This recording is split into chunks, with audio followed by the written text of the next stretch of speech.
Good evening, everyone. It's so great to see you here, absolutely each and every one of you. And we had a fabulous episode, and I should say that we have, 9 hours removed between the five of us, with Maria in Italy and Tekla on the West Coast. So thank you for either starting the night early or ending it very, very, very, very late with us. We're so glad you're here. We have some comments floating in that flash at the bottom of the screen. We would love to hear from people and answer any questions. We love compliments too. And it's a wonderful sound colors and reworking the Capsberger. Applause for Tekla. Fantastic. There's one question here about your experience putting together such involved remote collaborations, and I invite each and any of you to talk about your experience recording either the Schmelzer or the Bruns. Well, I'll say from my point of view on the Bruns that this was actually a really straightforward collaboration for me. It done in no small part because of the brilliance of my colleagues here. Eric Milnes and Tekla beautifully created a sort of, and I guess Maria, maybe did you come on before I came on or after I came on? Well, I think afterwards. You came after, okay. So Yeah. They created a sort of a beautiful backing track for me to sing on top of. And everything was really easy. I mean, I was able to follow everybody. Everyone's very musical. So for me, it was much easier than some other ones I've done with some other organizations. I'll just put it that way. Well, more information is usually helpful compared with less, and I think it's always hardest in a way for the first person. I don't know, Julie, you were the first to record the Schmelzer. How did you feel about that? Yeah, well, first of all, it wasn't a piece that I knew, so that was an adventure. But Eric did such a great job laying down the bass line that I just really felt at home in it. So yeah, it was nice. I mean, there were a lot of rests that I had to just wait for and imagine all this thing going on. Thinking, yeah, okay, playing now. Woo, okay. Yeah. But it was fun. Cool. And is it my turn? Well, yeah, go ahead. Okay. By all means. Great. Yeah. So, well, I have to say, first of all, it's a great to see you all because it's a little bit disconcerting when you only hear people and you don't see them. And so for me, a lot of the pleasure and, rehearsing and performing, it's the sort of connection of seeing people and working with them. So hearing Eric over the headphones and then hearing the end result was amazing, but it's a joy to see you all together now. And then Eric, I think I have to also pay Eric a compliment. He put down a wonderful backing track and I think included a lot of 16-foot. So it felt like this really like kind of this velvet magical carpet, and it made it a lot simpler than it would have been just sort of doing it without that. So that was fantastic. Yeah, absolutely. I think, they provided a lot of texture actually because, he played organ as well as harpsichord. And so, yeah, there's a lot to work with. And in a situation where you can, we've talked on this show about feeling vulnerable recording anyway, but especially when you're the first one to add on to something like that, it could feel pretty naked in that regard. A question for all our artists. What's the piece that first introduced you to the Stilus Fantasticus? Wow. That was so long ago. I don't know if I could remember that. You're not meant to say that. You're not meant to say that, Julie. I think perhaps the Costello. I think Costello must have been the first one. And it must have been one of my first teachers, Nancy Wilson, who brought it to me as part of my learning to play the Baroque violin. She came to the first lesson and she said, okay, do you want to learn French style or Italian style? And so I had to choose. I don't even remember what I chose, but yeah, she was a great teacher. How about for you, Maria?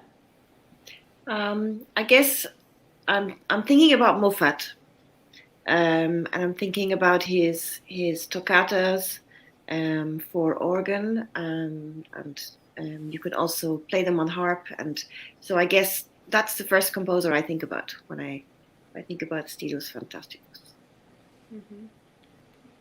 Jonathan? Well, I learned about Stilus Fantasticus more as instrumental music before I sort of had an understanding that there are these vocal examples. So I think the first vocal piece may have actually been Miss Bruins, because I took a look at it as a graduate student. But from the instrumental perspective, I would probably agree with Julie. I'm sure Costello was the first thing I learned about in early music, training as a student of music history. Right. And how about for you, Tekla? Well, I think for me, it would also be Costello. And then also Bieber is the other big one for me as a violinist. So those two kind of different flavors of the Stilus Fantasticus, I think really have been good friends on this road. Yeah.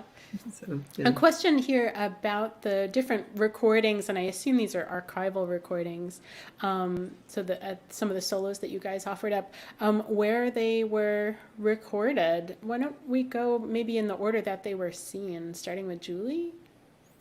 Well, this was taken from my Wonder Chamber series, and that performance that you saw was recorded at the Church of the Covenant, which is right behind Hayden Hall on CWRU campus. Well, on Euclid Avenue. Yeah, Cleveland.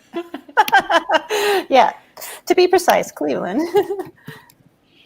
Yeah. Yeah, and it's a really beautiful Baroque organ up there in the gallery. Yeah, tuned to 415, which for this project probably wasn't perfect, but it also in a temperament, which was nice. Mean tone temperament. And for you, Maria, the Kapsberger that we heard?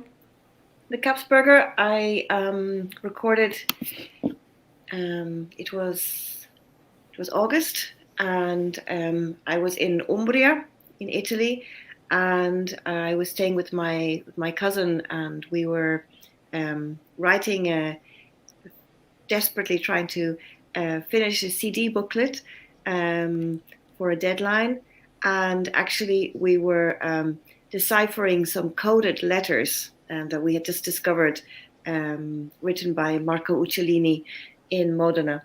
And we decided to record a few things in a local church. And so what one can do in Italy is just go around and find a church. And we found this incredible 11th century church, which is dedicated to the saint San Tereziano and Flacco, so there's two of them, and it's a church with it's got two churches actually, one on top of the other. So we recorded it was 15th of August. We recorded a Bieber sonata with my husband in the church upstairs, and then later on in the afternoon I recorded the Kapsberger underneath in the crypt. So it was a very hot day. But it was wonderful to be in a crypt at that time. So yeah, Umbria. Cool. And Tekla, you win all the prizes tonight for scenic outdoor scenes. So where were you? It was quite an undertaking. So we were at Warm Beach, north of Seattle. It's about an hour and a half north of Seattle, and there's a sand spit, and we had to carry the harpsichord out over this little bit of water, and of course the tide is rising as the sun sets. The tide rises, and we kept looking at the tide and thinking, well, it's going to be okay, right? Like it's not going to. But it felt a little sketchy, like maybe the tide was going to come too high. So, and then as we moved the harpsichord out after sunset, it was really, we were, I think, up to our thighs in water carrying the harpsichord out. But so that was the video, and then part of the beginning and the end closing of that piece were filmed in a warehouse in Seattle, and then we used some of the video footage as a projection in that warehouse, and then the audio was actually recorded separately at Bastyr Chapel in Kenmore. So we weren't recording the audio on the beach because that would not have been possible on an 85-degree day with gut strings. Can you recall what it sounded like? Well, I mean, it sounded okay. It sounded pretty good. I mean, you guys are given, awesome, but yeah. But yeah, there was some tuning happening, and so we were basically we were playing in a wireless speaker the recording that we had, and then trying to match exactly all the musical gestures that we had made before. So the challenge was we weren't trying to play in tune. I was just trying to get my gestures exactly with the recording that I had made. It was like my past self that who is she anymore? Like, I don't, it feels kind of like a different lifetime. So it was an adventure. Yeah. The for sure. violin equivalent of lip syncing. Yeah, exactly. It was my Milli Vanilli moment. So. Oh my goodness, a question here. Even though we have so much music written specifically for violin, Julie and Tekla, do you play or arrange pieces that were originally for other instruments? And if so, any favorites? Yeah, for me, it's the Spanish Baroque repertoire that does not have that much for violin, but it has all these differencias or variations on grounds. There's a big book of them, and I love putting arrangements together for that with other instruments. Yeah. Cool. Yeah. Awesome. Yeah. And I just did a recording of a piece by Sylvius Weiss for the lute that I transcribed for violin. It's this beautiful Chacona. And I thought it was so lovely and kind of simple and beautiful. And I thought I have to steal that. So that's going on a program of music and by composers from Dresden, a lot of wonderful virtuosic violin composers, but I had to steal the Weiss for that as well. There was enough Pisendel on the program already. Plenty of Pisendel, exactly. That's what I thought. Good. Excellent. Fantastic. We'll happy if anybody wants to pop questions into the chat or comments. We are very happy to reflect.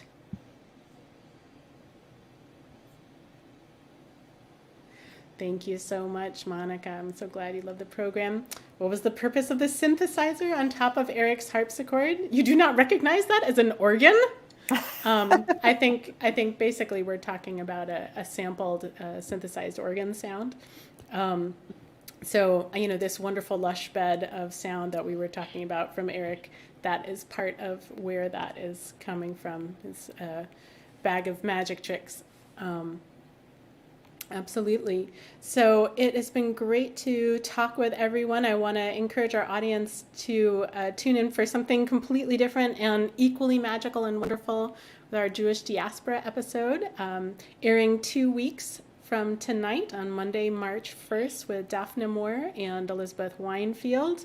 And you have not only 48 hours to watch this episode again in its entirety or recommend it to someone else, but on Thursday night, February 18th, Lady Lisa's next concert, Games and Grounds, which also features a wonderful Julie Andrzejewski, among others, goes live, and I encourage you to tune in for that. There's much more information available at ladylise.org. So thank you so much to our artists. If we don't have any other questions, or if there's any questions that you have for one another, now is the moment. Well, I'd just like to thank you all so much because it was really wonderful.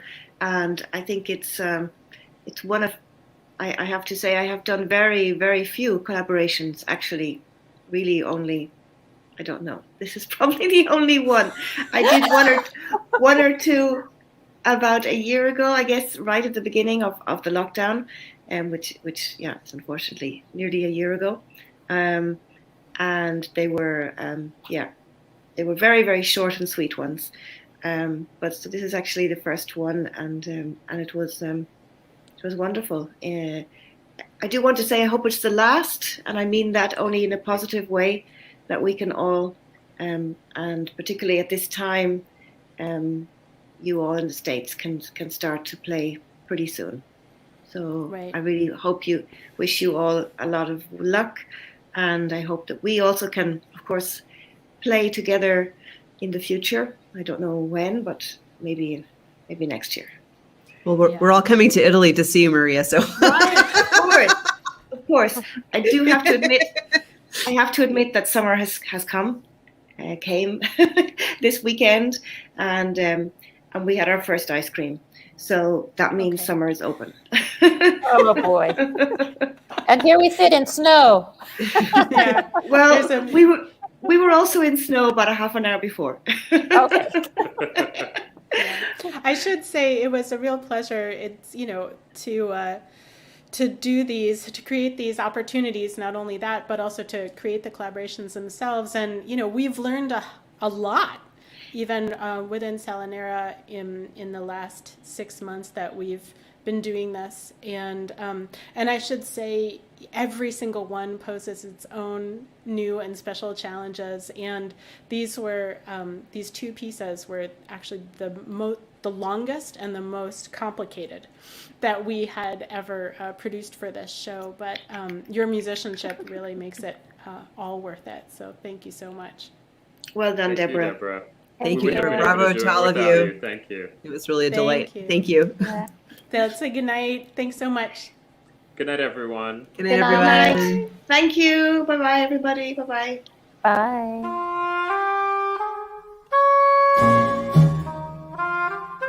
Bye.